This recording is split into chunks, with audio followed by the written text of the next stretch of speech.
Colchester Crown Court. The defendant, Dr. Paul Napier, faces a charge of living wholly or in part on the earnings of a prostitute.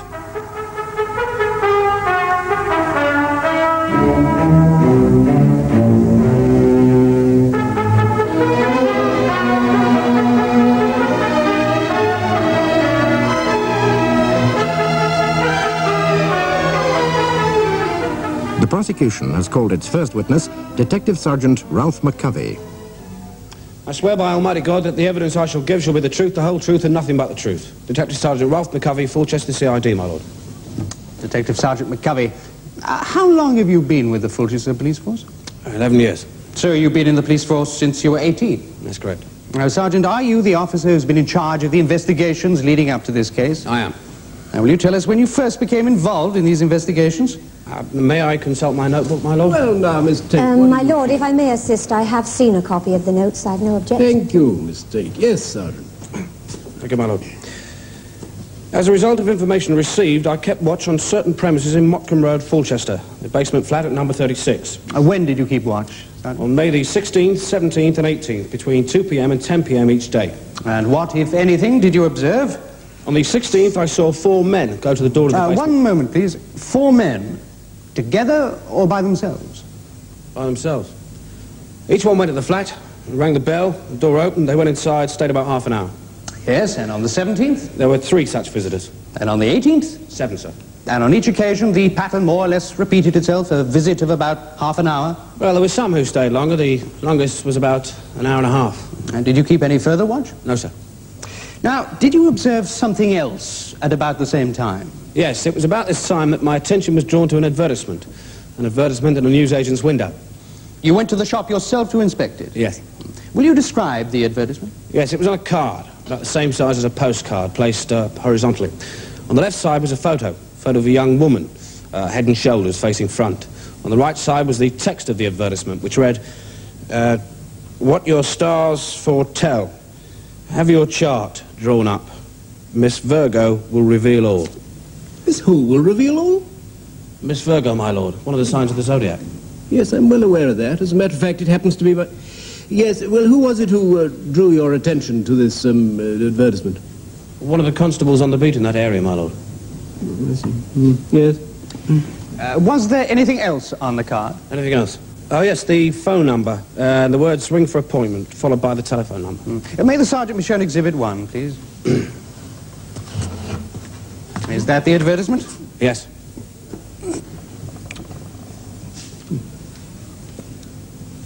Yes, Sergeant, I'm not quite clear what connection there is between this advertisement and the house that you had under surveillance. Well, there was no direct connection, my lord, until I rang the number. I see. When did you do that? The 20th, May the 20th, my lord. To whom did you speak, Sergeant, when you telephoned that number? A woman. I asked to speak to Miss Virgo. She said she was Miss Virgo. I said I was ringing about the advert in the newsagent's window. She asked if I wanted to make an appointment. I said yes, I did. She said she could give me one the following day at 3 o'clock. I said that would be all right. I then asked what the fee would be, and she said that would depend. You asked her how much it was going to cost, and Miss Virgo then said that would depend. Yes, she said the initial consultation was £5. Now, what did you infer by that? Well, I inferred that there might be extras. Extras, yes.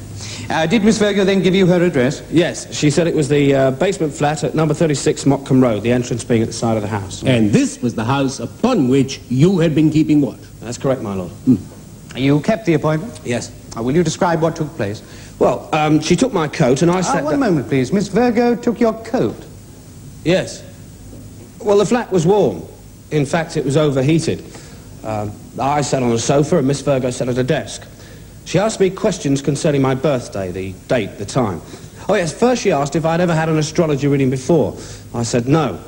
She asked if I was genuinely interested in astrology or if I'd just come out of curiosity. I said I was genuinely interested. She then interpreted my stars, what planets were in the ascendancy, what was in store for me in the near future in the way of good luck, bad news, etc. After which, she asked if I wanted her to compile my zodiac chart. I asked what that entailed. She said it would take a few days to do. I'd have to come back for it the following week. it would cost £10. I said... Now, was that £10 over and above the £5 for the initial reading? Yes. I said I would think about that. She said I could give her a ring if I decided to have it done. She then asked for the £5. And you gave it to her? Not right away. I then said, is that all? And she said, how do you mean? I said, well, do I go now? And she said, what did you expect? I said, I'm not sure, really. She then got up from behind the desk and came over and sat on the sofa. And she said... She got up and came over and sat next to you on the sofa? Yes. She said, do you want... Close to you? Quite close. She said, do you want to stay a bit longer? I said, I wouldn't mind. She said, you haven't come here for sex, have you? I said, I wouldn't say no. She said, why? I said, well, you've got a smashing figure for a start. You said you've got a smashing figure for a start? Yes, I said that, yes. Why, Sergeant? How much of her figure had you seen? Well, she was wearing a tight-fitting sweater and a short skirt. Was she? Please go on, Sergeant. She said, I'm not a whore, you know. I said, I'm sure you're not. She said, if you want to stay longer, I'll have to ask you to pay for the chart being drawn up, which is £10, and to sign this form. So Miss Virgo then said, if you want to stay longer, I'll have to ask you to pay for the chart being drawn up, which is £10, and to sign this form. Yes. Then what? But she got up and went back to the desk to get a printed form, which she gave to me. At this moment, the baby started to cry. The baby started to cry? Yes, my lord. Well, where? Where was the baby? In the next room, my lord. Miss Virgo said, oh, excuse me, I'll be back in a minute, and then she went into the next room. And what did you do, Sergeant? Oh, I read the form she'd give me. It said that the fee of £15 was for consultation, astroanalysis, and zodiac chart, with a space below for the date and signature. Did you sign it? No, I dropped it on the desk together with a £5 note and left the flat. Will you describe the room in which you were entertained?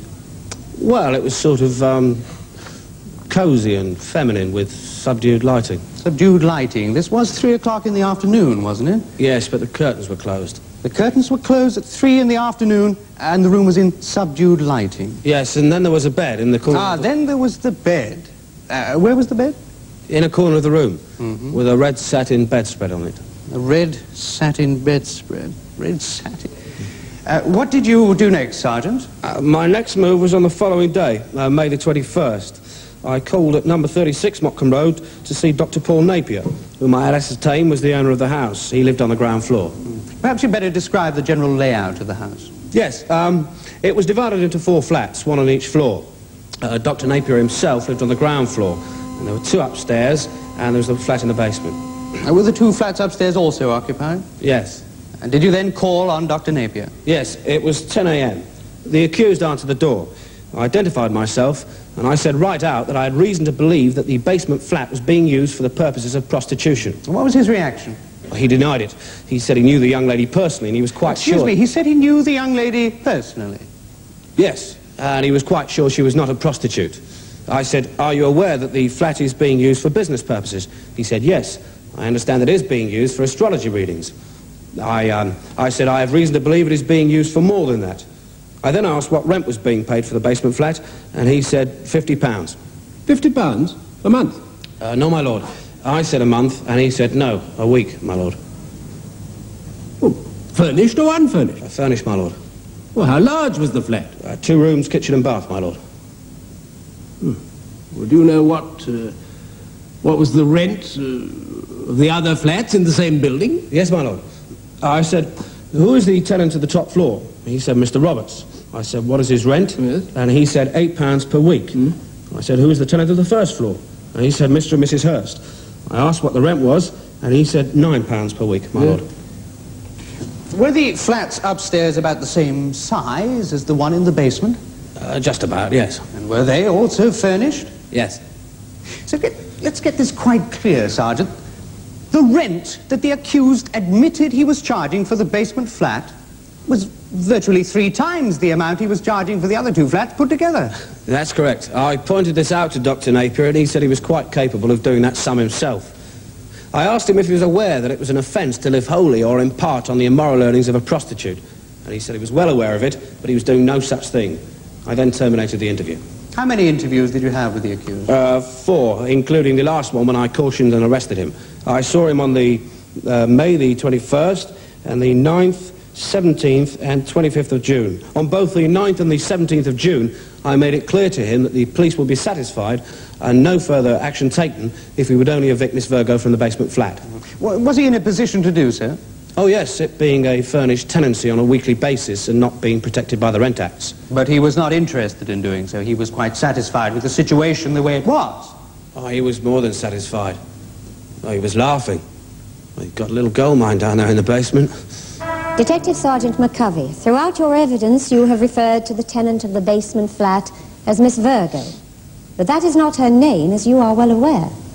Well, that's her professional name, and this case is to do with her professional activities. Well, what is the name of the tenant of the basement flat at 36 Motcombe Road? Mary Heppel. Miss or Mrs.? Mrs. Thank you. Mrs. Mary Heppel, and that is the name to which I will refer to her by. And that is the name under which she will appear as a witness for the defense. Now, Sergeant McCovey, you have described that during a 6-week period in May and June of this year, you had 4 interviews with the defendant, Dr. Paul Napier. That's correct. You also described 1 meeting you had with Mrs. Heppel, and that was the occasion when, posing as a client, you went to her basement flat for an astrology reading. Now, we'll come back to that meeting in a moment, but first I want to ask you if you had any other meetings with Mrs. Heppel. Yes.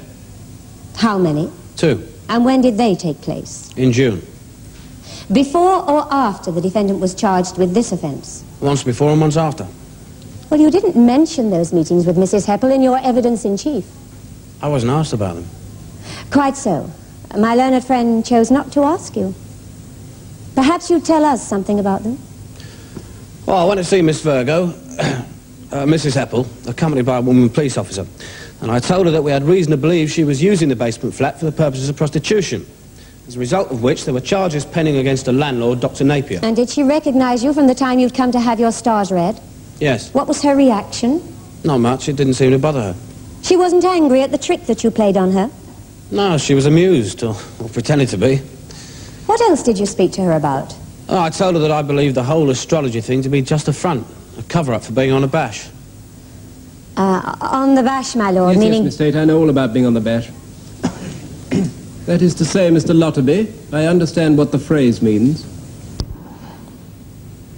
Now, Sergeant, how did Mrs. Heppel react to your accusation? Well, she denied it, my lord. She said I was being very insulting. She said she wouldn't dream of taking a penny for sex. She said she wouldn't take a penny for sex. Yeah. Well, I told her to come off it, and that the best thing she could do was to stop putting on a show and cooperate. Well, what did you mean by cooperate? I mean, well, I told her that it would be to her advantage to just admit to what she'd been doing, and that if she did, she wasn't letting herself in for anything. How so, letting herself in for anything? Well, that there's no question of her facing any charge, that's all. Yes, I see that, but how was she to cooperate? Well, to stop all the pretense and tell the truth. To tell the truth where and when? I don't get you. Well, don't you? Wasn't the purpose of your last 2 visits to her to make her become a witness for the prosecution? I did suggest that to her, yeah. You did more than suggest it, Sergeant. You tried to coerce her into doing so. There was no coercion. No pressure? How do you mean, pressure? Well, did you not say to Mrs. Heppel that once she was tabbed as a working prostitute, life could be made very difficult for her? No, I didn't say... And did you not tell her that she would be in a very vulnerable position with the police breathing down her neck from then on? No, I didn't say that. And did you not warn her about the child welfare authorities who may consider her an unfit parent and as a result take her daughter away from her and put her in a home? Oh, really, my lord, the witness must be allowed to answer the question. Yes, yes, yes. Yes, Sergeant. I did not bring improper pressure to bear to get the girl to testify against Napier. I did no such thing. It's not why I said those things to her. Oh, but you do admit saying those things to her. Well, not quite the way you put it, but something along those lines, yeah. I was just trying to warn her, to give her an idea of what she was letting herself in for, doing what she was doing. Doing what? Working as a prostitute. Well, there's no law against it, is there? Well? I say there's no law against working as a prostitute. Well, it's against the law to solicit in the street. We're not talking about that. I'm asking you, is it illegal or criminal to be a prostitute? Well, as the law stands, not strictly, You no. keep hedging, Sergeant McCovey. Now, you've been in the police force for 11 years. Will you please give me a yes or no answer? Is it against the law to be a prostitute? No. Thank you. Then what were you doing, giving Mrs. Heppel all these dire warnings? If she wasn't breaking the law, was it just for humanitarian reasons, out of the goodness of your heart? Something like that, yes. Trying to warn a young woman about the dangers and pitfalls of prostitution. Well, why? Why should you bother? She was just a kid, and I rather liked her. Oh, you liked her, did you? And there was a child, a baby involved. I see. So you visited her twice? Accompanied by a woman police officer, yes. Oh, yes, so you said. You visited her twice just to give her these warnings out of a friendly feeling and nothing whatsoever to do with intimidating her or telling her that it would be to her advantage to testify at this trial against the defendant? Nothing whatever to do with that. I see. Well, let me say here and now that we do not concede for one moment that Mrs. Heppel was or is a working prostitute. Well, let's go back to that first meeting you had with Mrs. Heppel, when you went